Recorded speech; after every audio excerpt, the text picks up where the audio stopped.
গাছ থেকে আমাদের প্রতিদিনের ব্যবহার্য নরম টিস্যু পেপার তৈরির প্রক্রিয়াটি একাধারে বিস্ময়কর এবং অত্যন্ত জটিল। এটি একটি দীর্ঘ যান্ত্রিক ও রাসায়নিক যাত্রা, যা বনের একটি শক্ত গাছকে আমাদের হাতের ছোঁয়ায় মিলিয়ে যাওয়া কোমল কাগজে রূপান্তরিত করে। এই রূপান্তরের পেছনে রয়েছে আধুনিক প্রকৌশল এবং রসায়নের এক অনন্য মেলবন্ধন। টিস্যু পেপার তৈরির মূল উপাদান হল সেলুলোজ ফাইবার বা আঁশ, যা উদ্ভিদের কোষপ্রাচীরে পাওয়া যায়।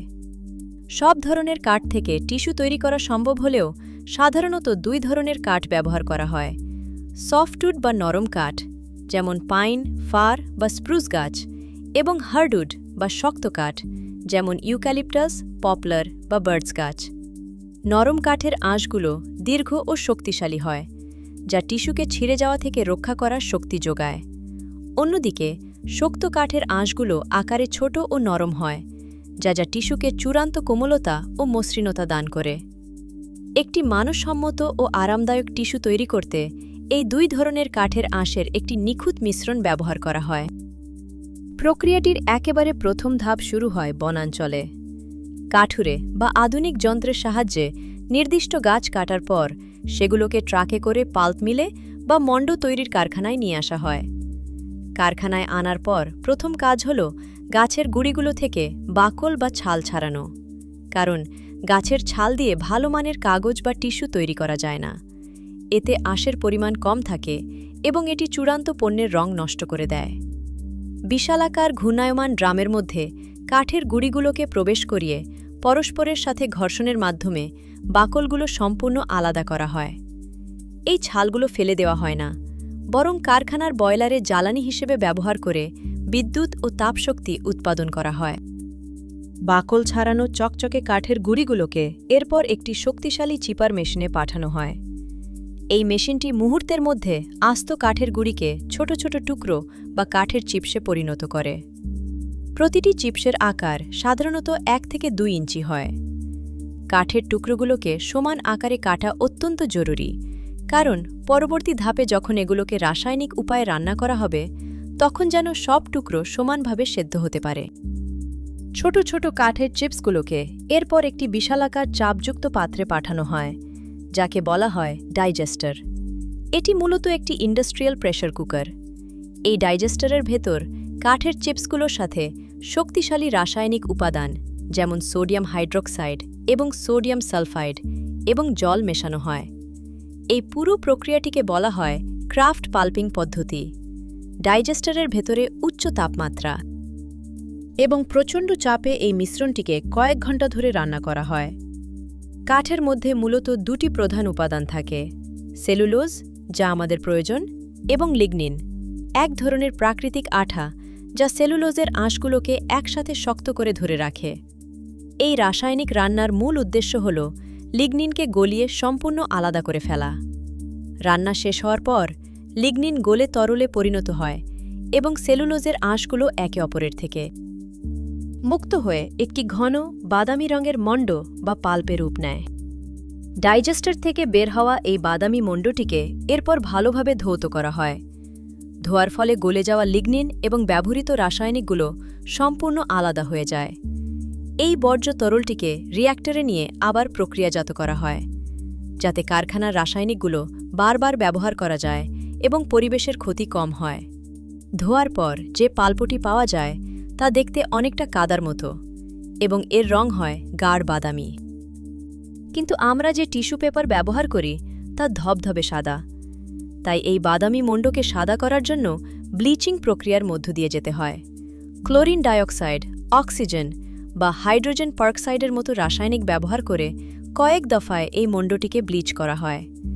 ব্লিচিং করার ফলে পাল্পের মধ্যে অবশিষ্ট থাকা লিগনিনের শেষ কণাগুলোও ধ্বংস হয়ে যায় এবং আঁশগুলো চমৎকার উজ্জ্বল সাদা রং ধারণ করে। এই পর্যায়ে পাল্পটি সম্পূর্ণ বিশুদ্ধ এবং ক্ষতিকারক উপাদান মুক্ত হয়ে ওঠে। সম্পূর্ণ সাদা ও বিশুদ্ধ এই মণ্ডটিকে এবার রিফাইনিং বা পরিমার্জন মেশিনে পাঠানো হয়। এই মেশিনে আঁশগুলোকে কিছুটা পিষে বা ঘষে নেওয়া হয়, যাতে আঁশের উপরিভাগ কিছুটা খসখসে হয় এবং তারা যখন কাগজে পরিণত হবে তখন একে অপরের সাথে খুব শক্তভাবে লেগে থাকতে পারে। রিফাইনিং শেষ হওয়ার পর এই ঘন মণ্ডের সাথে প্রচুর পরিমাণে জল মেশানো হয়। টিস্যু তৈরির জন্য যে মিশ্রণটি প্রস্তুত করা হয় তাতে মাত্র 0.5%, 0.5% কাঠের আঁশ থাকে এবং বাকি 99.5%ই 99.5% থাকে জল। এই পাতলা তরল মিশ্রণটিকে বলা হয় স্টক। এখন শুরু হয় পেপার মেকিং বা কাগজ তৈরির মূল যান্ত্রিক জাদু। এই পাতলা স্টকটিকে একটি বিশাল মেশিনে পাঠানো হয় যাকে বলা হয় ফোর্ড্রিনিয়ার মেশিন বা টিস্যু মেকিং মেশিন। এই মেশিনের শুরুতে একটি বিশেষ নজলের মাধ্যমে তরল মিশ্রণটিকে একটি দ্রুত চলমান অনুভূমিক তারের জাল বা বেল্টের ওপর সমানভাবে ছড়িয়ে দেওয়া হয়। এই বেল্টটি অত্যন্ত দ্রুত গতিতে চলতে থাকে। বেল্টের ওপর তরলটি পড়ার সাথে সাথে জালের নিচ থেকে শক্তিশালী ভ্যাকুয়াম বা চোষক পাম্পের সাহায্যে জল টেনে বের করে নেওয়া হয়। মাত্র কয়েক সেকেন্ডের মধ্যে জালের ওপর জলের পরিমাণ কমে যায় এবং কাঠের আঁশগুলো একে অপরের সাথে জোড়া লেগে একটি ভেজা কাগজের পাতলা আস্তরণ তৈরি করে। ভেজা কাগজের এই অন্তহীন চাদরটি এরপর একটি বিশাল গরম সিলিন্ডারের ওপর দিয়ে যায়, যাকে বলা হয় ইয়াঙ্কি ড্রায়ার। এই সিলিন্ডারটি ভেতর থেকে উচ্চ চাপের বাষ্প বা স্টিম দ্বারা প্রচণ্ড উত্তপ্ত থাকে। ভেজা কাগজের স্তরটি যখন এই ঘূর্ণায়মান গরম সিলিন্ডারের গায়ে লেগে ঘুরে, তখন মাত্র 1 সেকেন্ডেরও কম সময়ে কাগজের ভেতরের সমস্ত জল বাষ্প হয়ে উড়ে যায় এবং কাগজটি পুরোপুরি শুকিয়ে যায়। ইয়াঙ্কি ড্রায়ারের শেষ প্রান্তে একটি অত্যন্ত ধারালো ব্লেড লাগানো থাকে, যাকে বলা হয় ডক্টর ব্লেড।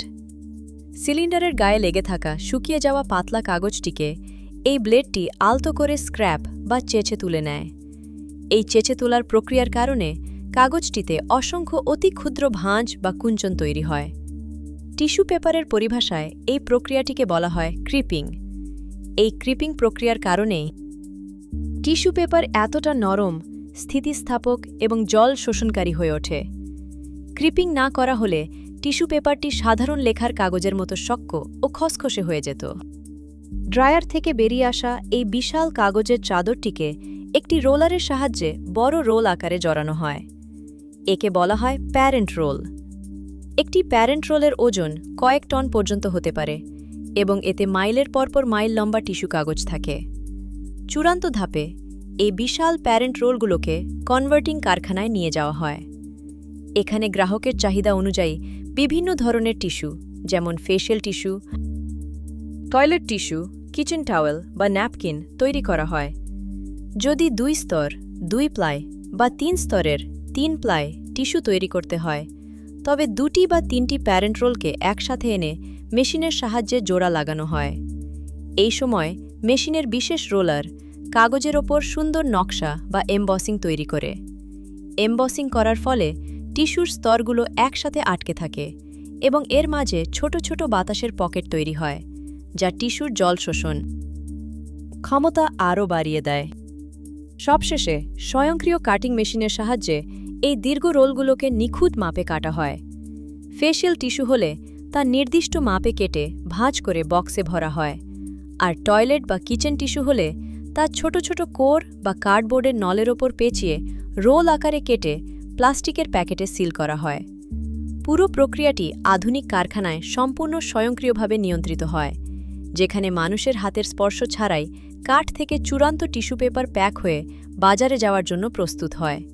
পরিবেশের ভারসাম্য রক্ষায় বর্তমানে অনেক কারখানা টেকসই বনায়ন পদ্ধতি অনুসরণ করে, যেখানে একটি গাছ কাটার বিপরীতে কয়েকটি নতুন গাছ রোপণ করা হয়, যা এই শিল্পকে চিরসবুজ রাখতে সাহায্য করে।